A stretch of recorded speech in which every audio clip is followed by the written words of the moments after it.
What's up, y'all? Welcome back to Sinner Tarnished, aka Jake, in my Inner playthrough. Sorry it's been so long. I've not done a good job these last couple weeks of putting up videos and stuff like that. I've been on the road quite a bit, and when I get back home, I have, a bunch of other shit going on. So unfortunately, these have been put kind of to the back burner, but just finished up my last kind of travel for work last week and can focus a lot more on these videos and my lore videos and things like that. Kind of forgot where we left off. So I thought something that might be kind of fun to do is to read the comments of the previous videos. And kind of go from there. I know that we are just finished up Godric and headed towards Liurnia, so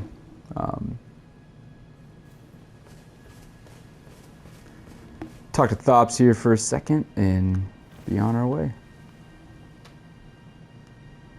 I think that I've talked about this before.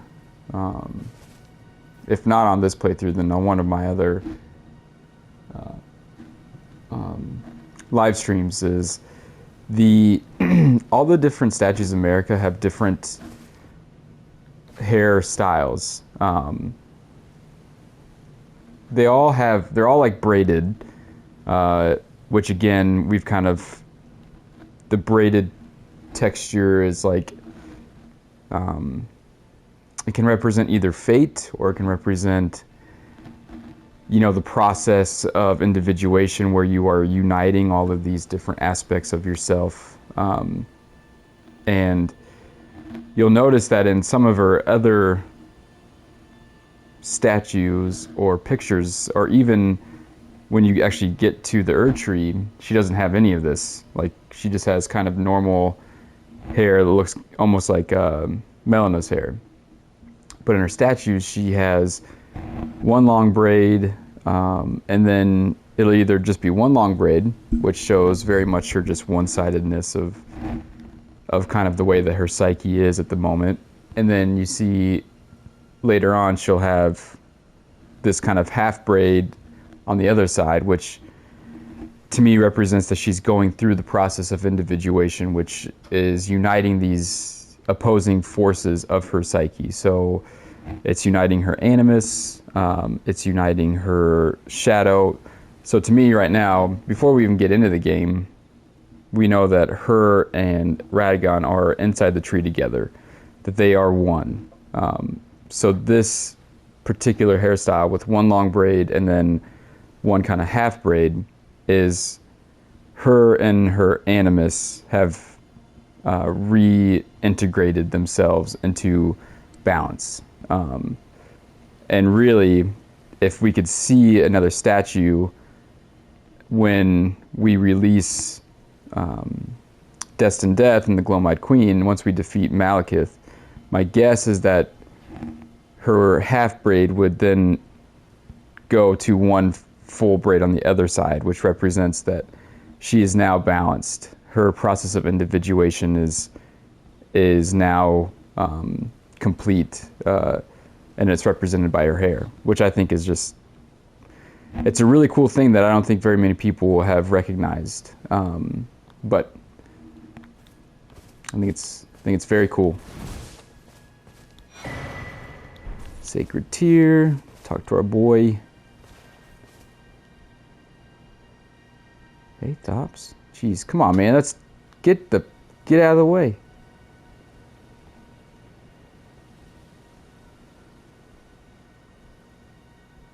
So you can see his emblem obviously represents like Noxtella, the Nox, Nocron, the more occult, the Dark Moon, which I associate all those things with kind of the pursuit of knowledge, intelligence, which in this game is kind of the the antithesis to faith. So You're tarnished, aren't you? Then perhaps you could spare some runes. Believe it or not, I studied glintstone sorceries at the Academy of Rea Lucaria. For a small donation, I'd be happy to share my knowledge. how long have you been here? Well, bless you, bless you. You're a true saint. My name is Tobes. Presuming you're interested, I can teach you sorceries, as promised. Only, none of them are particularly great. Apologies, friend. I'm afraid my meager sorceries are no match for your generosity. All right. I can tell you what I know about this place. That should help a bit. You've seen that structure to the north, towering over the water. That's the Academy of Rea Lucaria, where we study glintstone sorceries. Only its doors have been closed for quite some time now. After they declared they wouldn't interfere with the shattering, the Academy cast repelling seals on the east gate leading to the capital, and the south gate leading here. As you might have guessed, the seals are still active, making entry to the Academy impossible without a glintstone key. And so I'm stuck here. A fledgling sorcerer with little chance of acquiring a key.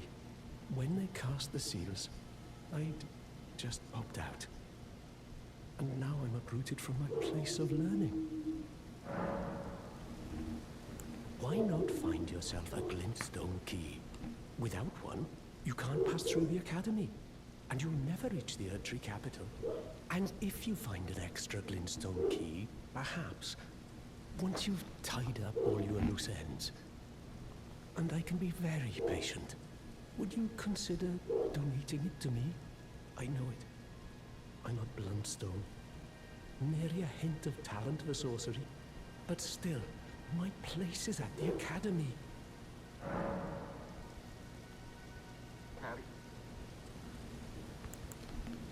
You've taken an apprenticeship with Selen. Well, that is something. Selen was well known. The most promising sorceress in the history of the Academy. I followed her at school. But there may as well have been an ocean between us.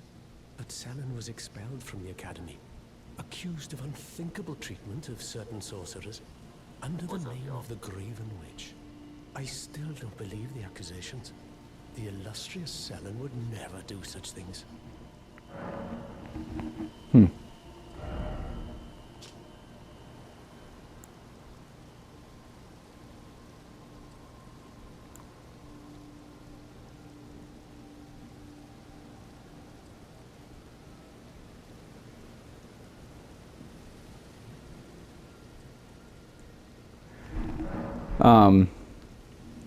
So a couple things. One is that it's interesting that at the time of the shattering, and let's just quickly revisit this because it's been some time, even for myself. I kind of just need to get back in this headspace. So if we think about it, in a psychoanalytical way, the shattering would represent something like some sort of psychotic break, right? Some sort of breakdown emotionally that was the motivator for America to go through this process of individuation. It just ripped apart her,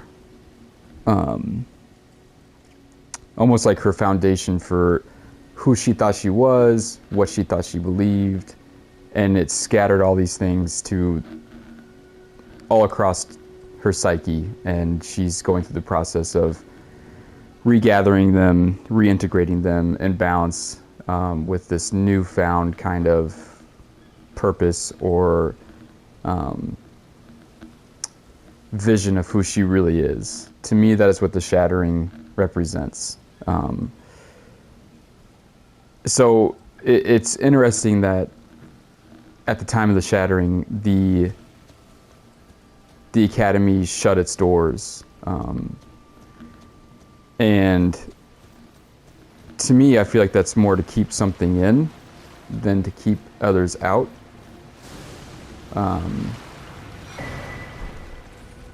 If we know that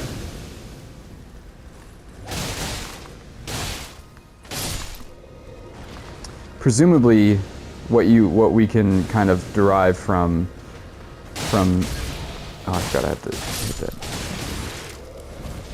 From Marika's story is that at some point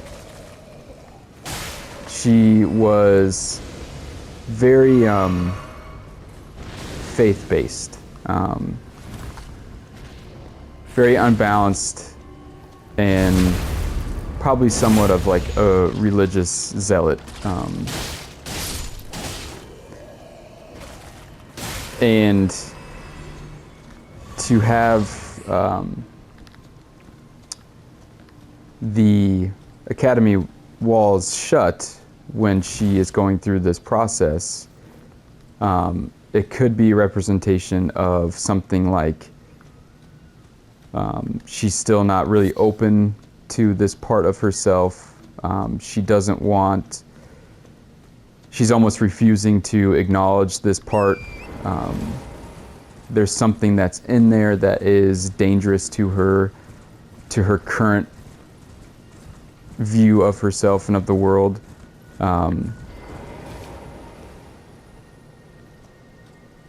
So yeah, that's if we think of it as something like that, while we go through it, I'd be interested to know if the purpose is to keep people out of there, specifically like tarnished, who can essentially move about the world, and then has the ability to become Elden Lord, which is like the newfound order, the logos to America, like the structure and order of what her current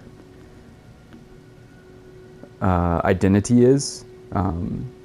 Basically her counterpart of her soul, her animus, things like that. Or if it's to keep something in, which would obviously be Renala. Yeah, interested to get in there and see. So this is what I'm talking about. So here you can see, so statue, so 1, just like the scar seals, compared to the Shabriri grapes, this is enveloped in kind of the Erdtree vines, if you will, which immediately tells me this is part of her consciousness. This is orderly. This is who she represents herself with. This is a depiction of her consciousness. And the hair, one long braid just on one side of her body, which shows a complete one-sidedness, unbalanced persona or psyche that is almost certainly it's definitely pre-Radagon. So this is probably what she looked like, what she represented as during the time that Godfrey was away, and that Radagon was probably making his way to the Erdtree. So maybe something like the end of the Age of Plenty, something like that.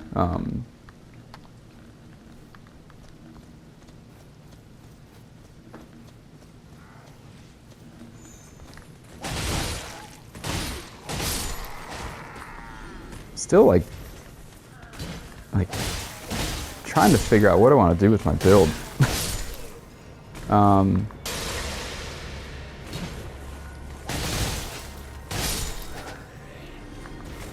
There's a lot of things I haven't done. Like, I don't want to do magic. I've done that before, and it's just not for me.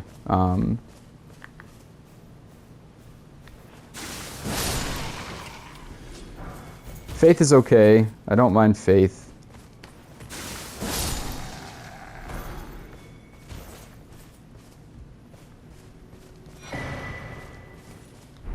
Alright, let's look at, we've picked up a couple things here.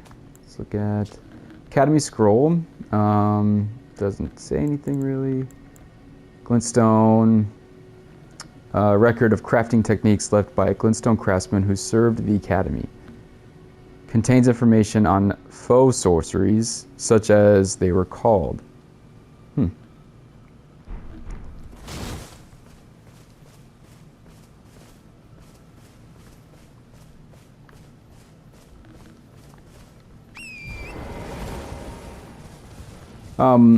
One thing I wouldn't mind doing in the near future is just a live stream with all you guys. I think it'd be really fun to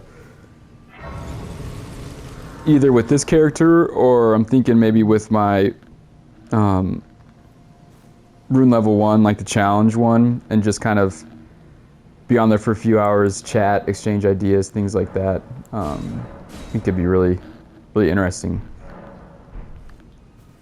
If that's something you guys are into, let me know, and I'll set up a time and things like that, and join my my Discord too, because I'll let you all know when I'm planning to do it. Your money's as good as anyone else's. Why don't you take a look at my wares? Oh, but don't ask me how I got my hands on them, eh? What you got? What you got? What you got? Take that. Astrologer. Hood fashioned from supple cloth, worn by those who look at the cosmos above. They read fate in the stars and are said to be heirs of the Glintstone sorcerers. But alas, the night sky no longer cradles fate.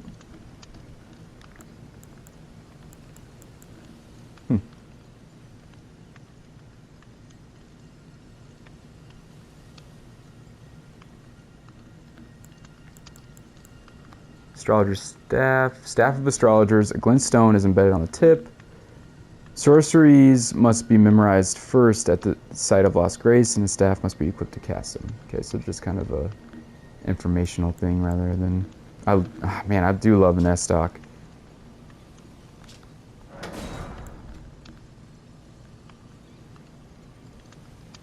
Are said to be heirs of the Glintstone sorceries.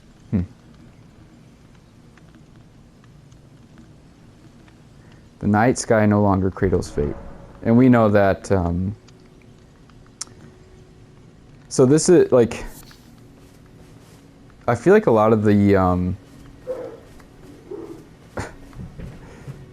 sorry, my dog is just kind of a psycho. A lot of the things about fate and stars seem to all kind of be circling the precession of the equinox, which, if you're not familiar, is essentially it's like the great year. So just like in a calendar year, we have certain constellations that are dominant in the night sky for, like, let's say a month, and that is, if you're born in that month, you are considered, you know, a Taurus or whatever. So just like how that occurs kind of in the small scale, it also occurs in the big scale, which is every 2,000 years or so there becomes a new dominant constellation in, like, on the horizon, essentially, that is associated with, like, that era, or that eon that's about to come. So, like, for example, and Jung talks about this as, he calls them synchronicities, which is, a synchronicity is like let's say that you're talking to a friend about a black Corvette, and you're like, man, I really like those black Corvettes. I never really see them very much. And then you look to your left and there's a black Corvette. That's a synchronicity. It's like, it's almost like you're like manifesting something which is, like, in line with what you are currently thinking about or talking about. And one thing that Jung called a synchronicity was the fact that Christianity and Christ were represented by a fish, Pisces, which Pisces was and is still the kind of eon that we're in. These 2,000 years or so have been the age of Pisces, and in the next, we don't really know, maybe decades or so, maybe a couple hundred years or so, it'll move to the age of Aquarius. And that will be the dominant constellation for the next 2,000 years. And it seems that like fate and stars seem to have to do with the, just like how the land is stagnant and things aren't really moving how they should. That seems to be the same for the sky above.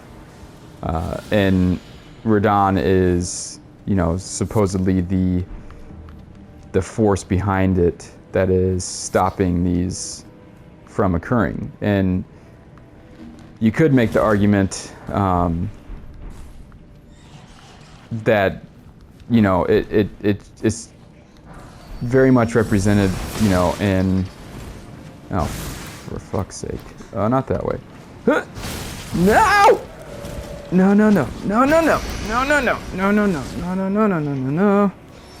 Ba-ba-ba. Whoop! Says.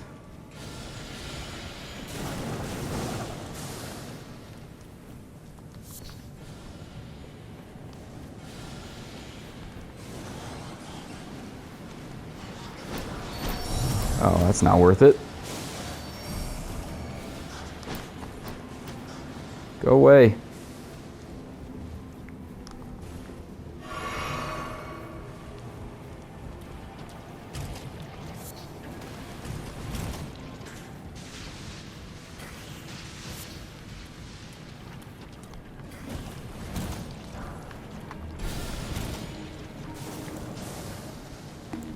Whew.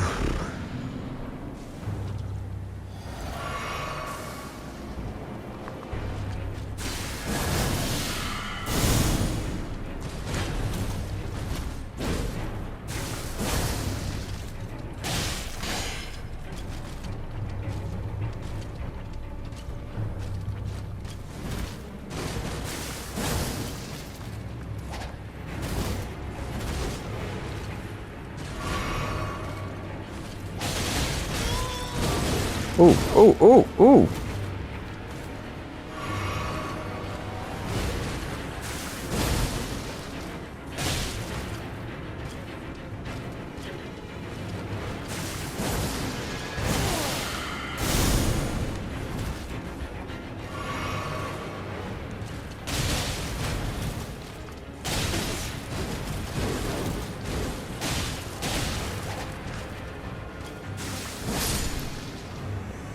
Okay. Yeah, that it is just, if we look at it at a collective perspective rather than a personal perspective of just America, you could make the argument that Christianity is kind of holding on to keep its current status in the world. But ultimately, the next era, which, you could say the next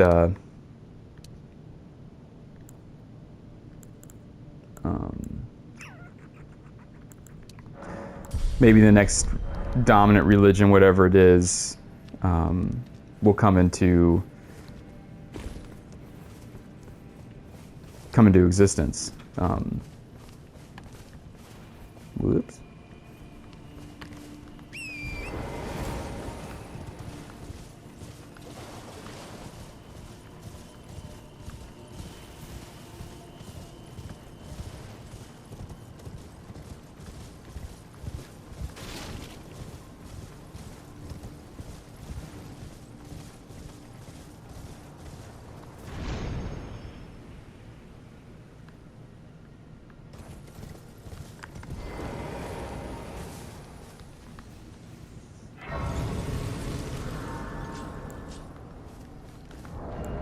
Let's look at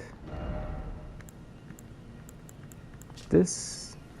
Talisman depicting a raised prosthetic blade, an honor bestowed upon the knights who fought alongside Melania the Severed. Raises attack power with successive attacks. The wing symbolizes Melania and her undefeated prowess. Though she never knew relief from the accursed rot she was born into, her blade was forever beautiful and relentless.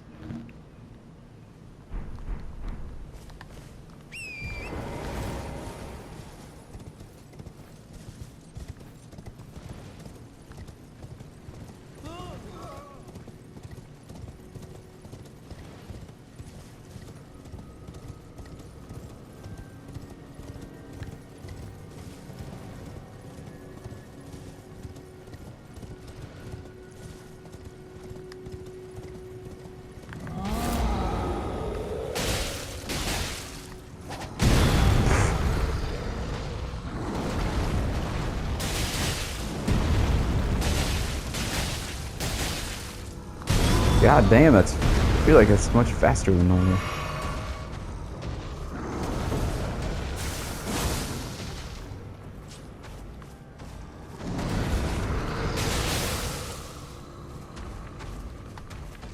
Whoop.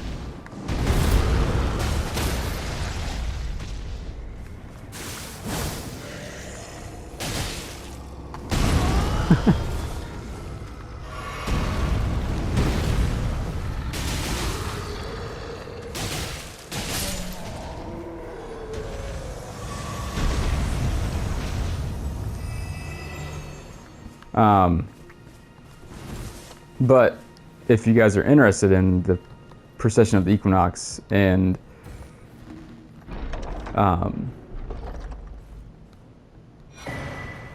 so one other thing that I should mention is that if Godwin is very aquatic like, right? And he almost represents like a Christ figure, let's just say, that the death of him, orchestrated by Ronnie, would very much be this kind of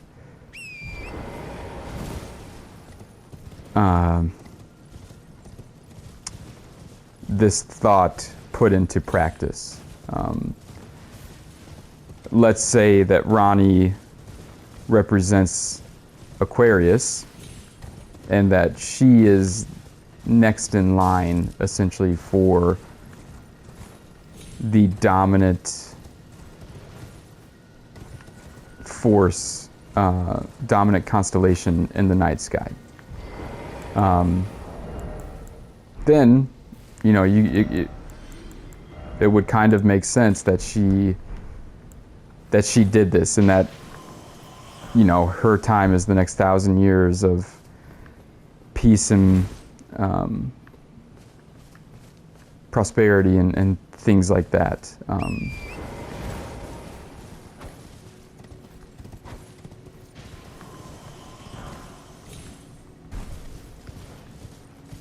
And that would Radon would just represent something like trying to hold on to the current status quo and resisting change as much as possible, which I think there's no argument that is like probably one of the most powerful aspects of each of our personalities, is the resistance to change. Nobody really likes it. It disrupts what we are comfortable with and what we currently know about the world and how we view it. And any sort of destabilization of that can kind of rock us to our core, in some aspects. This marks Melania's southward march, the blade of Mikla and her clean-wrought knights. Grant her wings never to be clipped.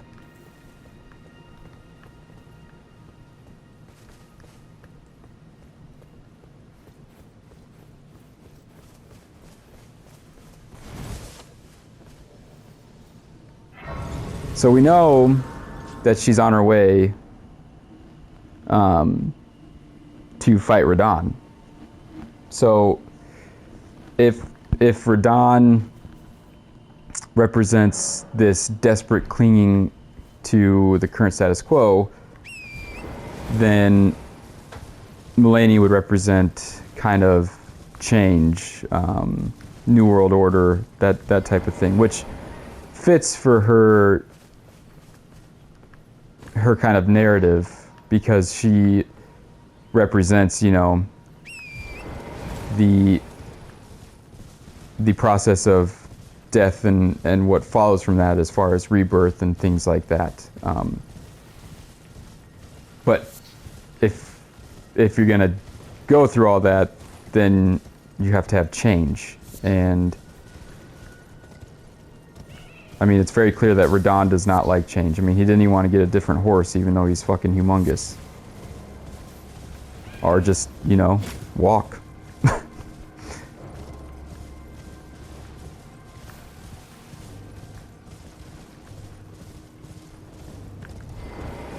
Which could mean that, Rot, I said a video or two ago that I believe Rot represents something akin to like inner turmoil, grief, something like that kind of can consume you, which again like makes sense if we look at America as just a person on the outside who perhaps did lose a child or something to that effect, that this grief would be something that is literally rotting her from the inside. But we kind of have to experience this grief when something happens that rocks us in order to grow from it, to learn from it, to change and adapt to what is currently happening.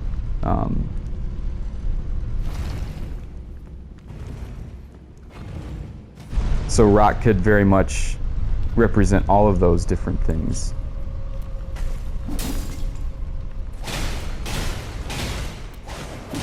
I need a different weapon.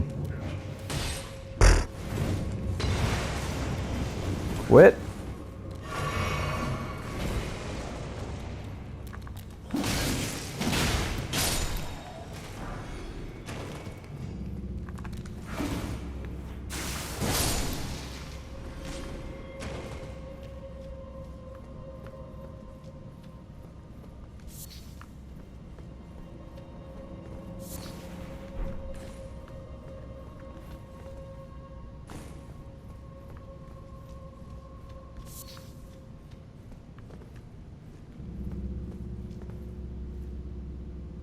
And I think that also kind of, that theme fits in well with the whole story of Radahn and Melania is something that is the only thing that's consistent in our life is change. And there's no getting around it.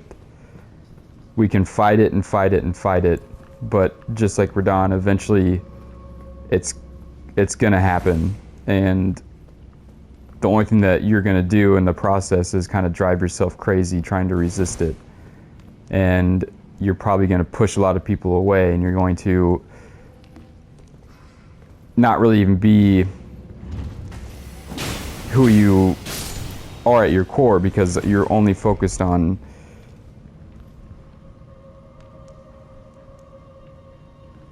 on resisting that change.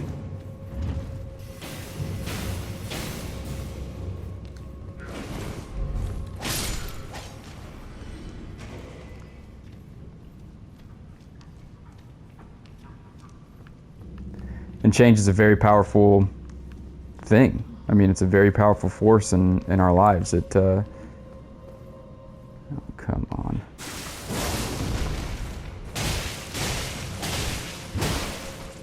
Ugh.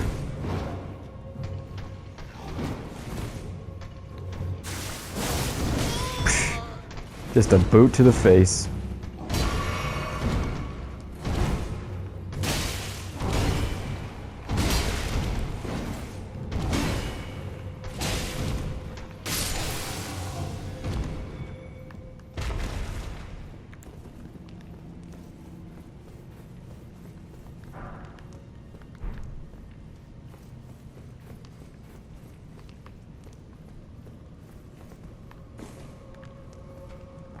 Fuck's sake.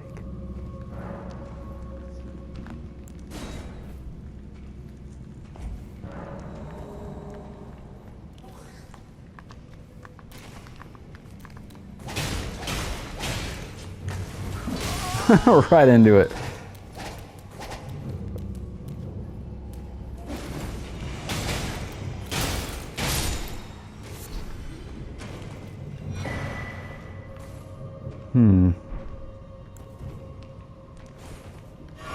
Nox Mirror Helm. Helm fashioned from a crystal-looking glass, one among the Eternal City's ritual implements, easily broken and weak against striking attacks. Worn by those committed to high treason, it wards off the intervention of the Greater Will and its vassal figures.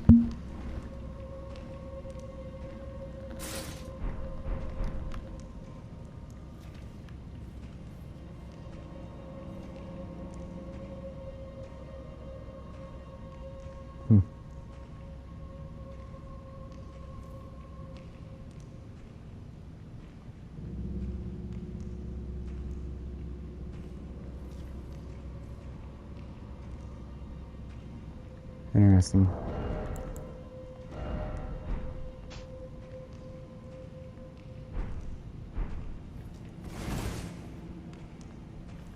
Where are we?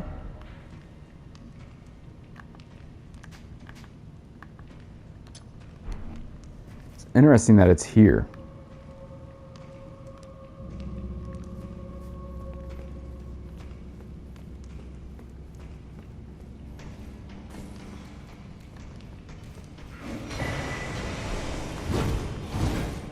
No thank you. No thanks.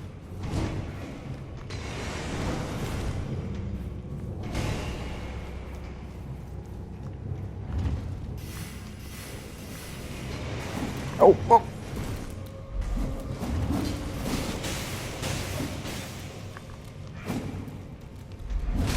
Ew! Oh God. This could go very, very poorly. Really? Really?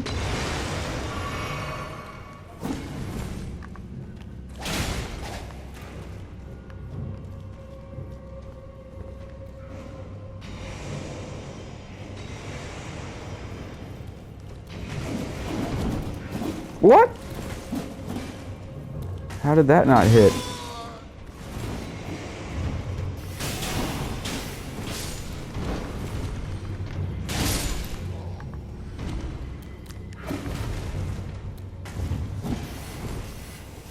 What the f... What? It's like the smartest imp alive.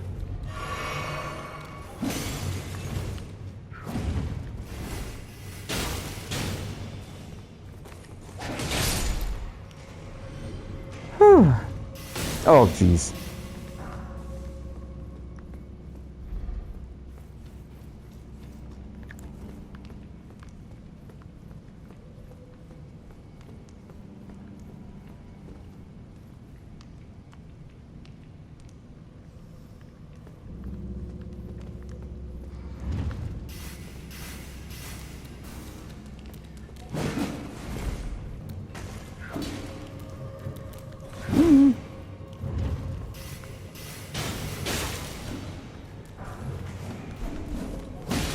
scythe might be kind of fun. Fuck me.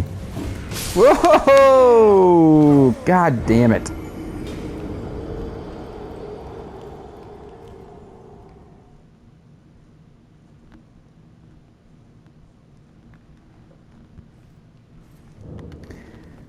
Anywho, this would be a good time to read let's read some comments here.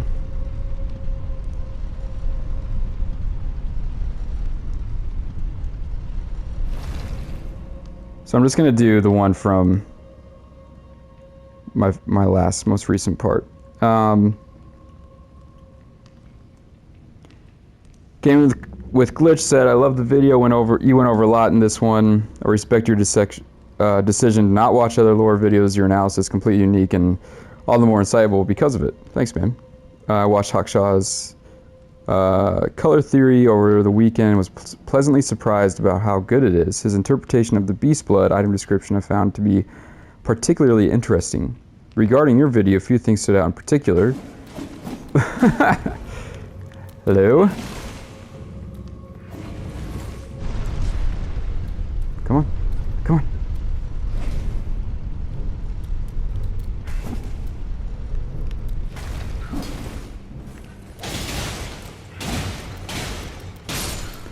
on. He says, I want to expand on the idea that the Lands Between is alive.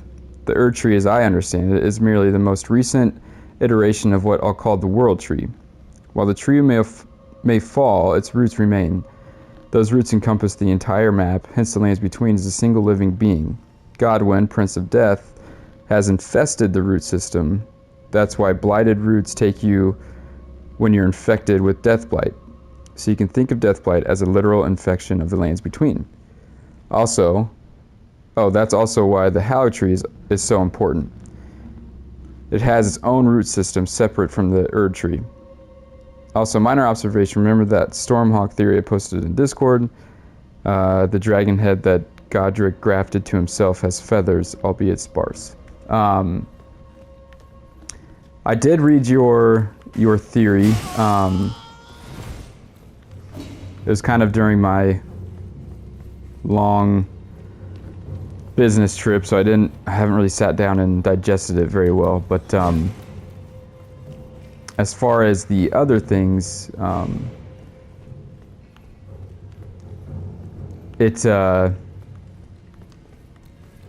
far as the Erd Tree being alive, I think it's or the whole map essentially being alive. I think it's become more and more apparent that is indeed the situation, and that if we expand the idea that perhaps not only, why the frick are there so many of you guys? Hip hip hip.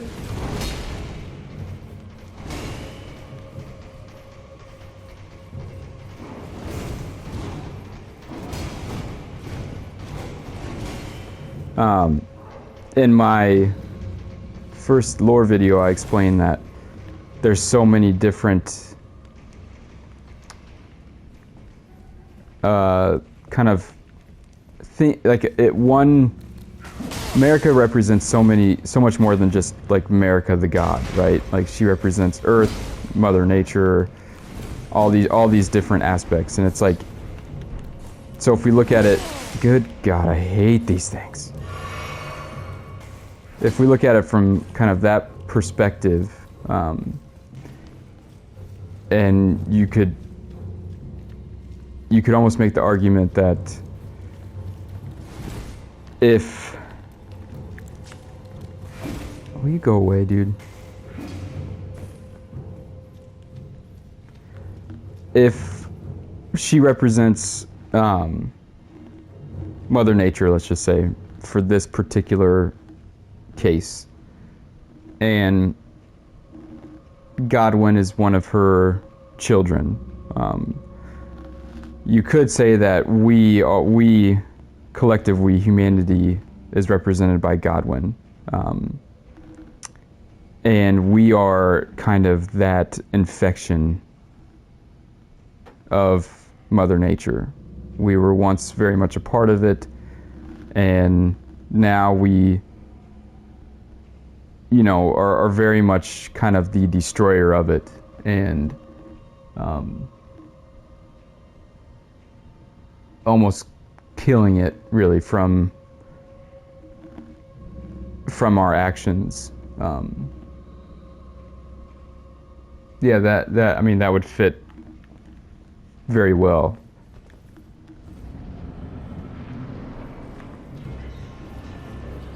It also kind of fits in well with the whole theme of consciousness too, because we are kind of the only creature that is like very disconnected from that kind of nature aspect of. We consider ourselves kind of outside of nature, if you will, outside of like that root system of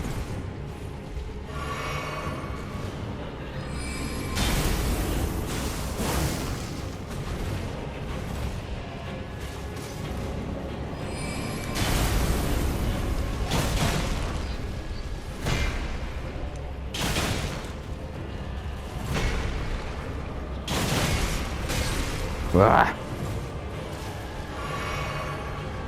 Oh!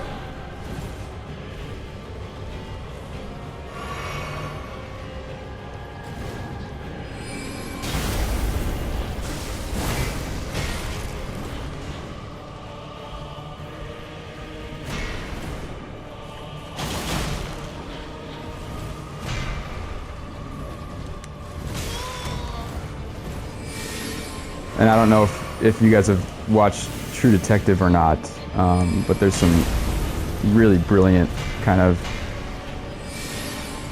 moments in there that Matthew McConaughey's character talks about, as far as like human beings and consciousness were a giant misstep in evolution, a big mistake, because we are no longer kind of a part of things. We consider ourselves above things. Like we consider ourselves different, so we don't really treat things as we should.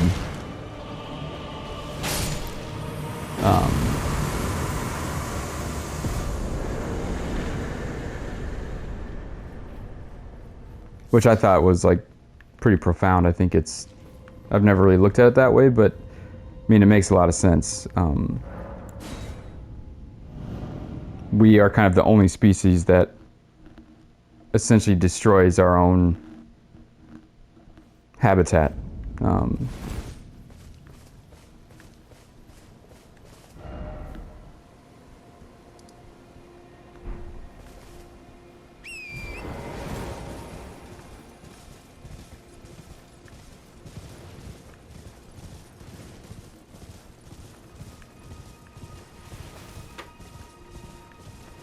Another thing about the Halig tree is that Nicola very much represents the archetype of the eternal child, which is kind of characterized by untapped potential, almost like limitless possibilities. And it's, you know, often, Jung will also often call it, you know, it's one of the most powerful archetypes that we have, because if used properly, you know, we can, essentially we are the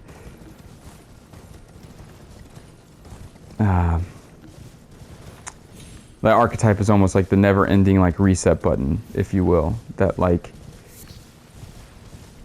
all the possibilities, all the potentials, everything that we could be are kind of in that eternal child, but it's up to that eternal child to grow, to blossom, to become independent and things like that, which is why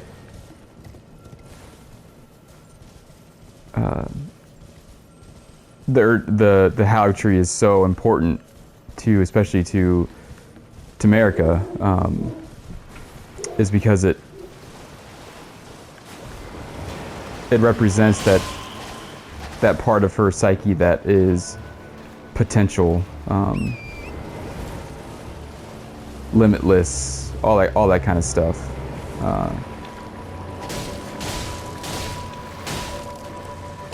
I should have sat down.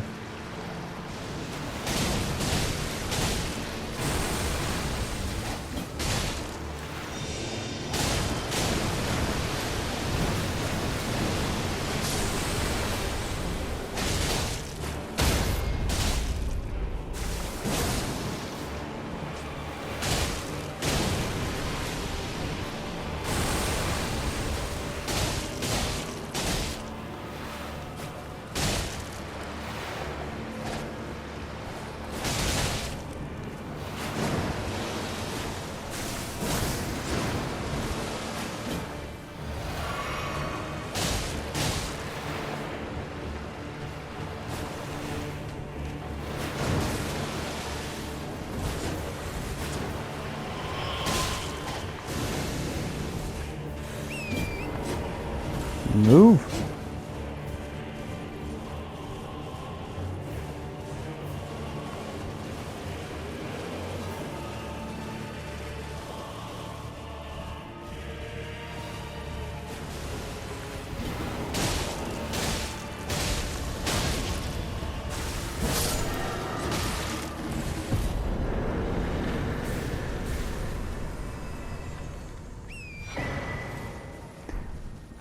Death Root.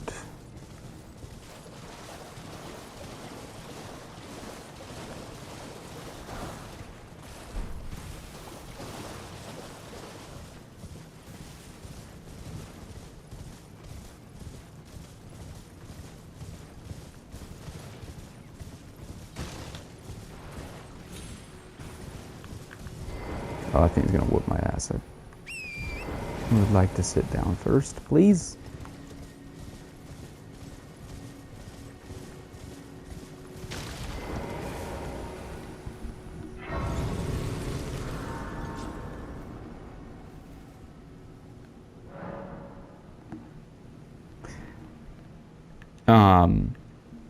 Yeah, so the Hallow Tree kind of represents essentially like unlimited potential, like things like that, like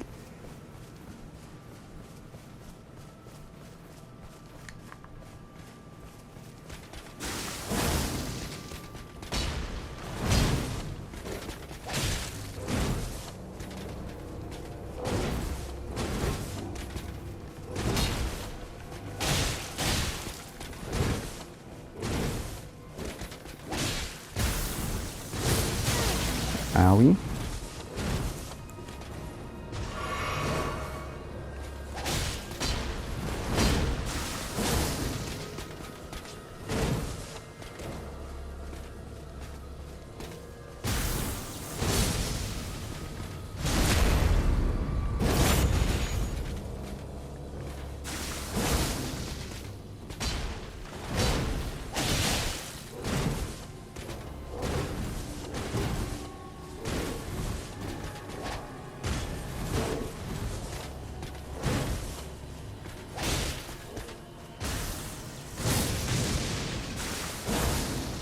Oh.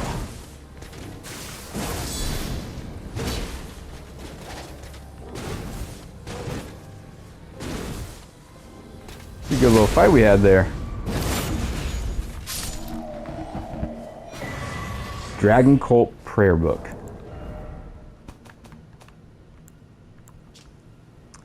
Prayer Book of the Capital's Ancient Dragon Cult. Text of the Knight's faith that arose from after the War of the Ancient Dragons.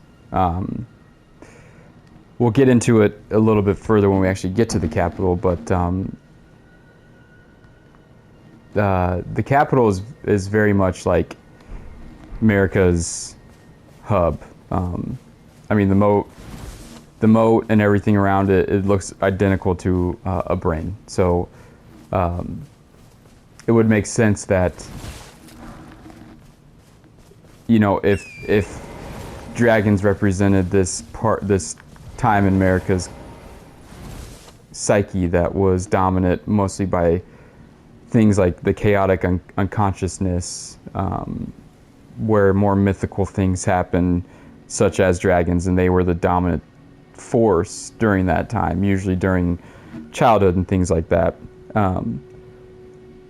that they would attack this kind of new ego persona tree thing that is going on, because they have been pushed so far down so that this tree persona can rise to the top, that it's only a matter of time before they before that part of her acts out against her newfound ego,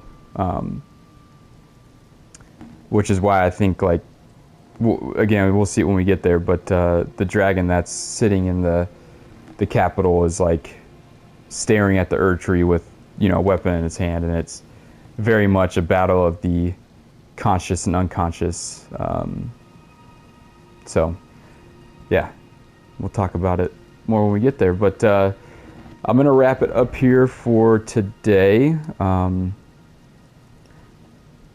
of feel like I didn't really do much game-wise, but talked quite a bit. Yeah, let me know if you guys are interested in doing a live stream sometime soon. Just come play together maybe, and just chat for a few hours about all this stuff. But yeah, I'll continue I only got to one comment today, but I'll continue that in the next video, and I will see you all in part 11. All right, peace, y'all. Thanks for watching.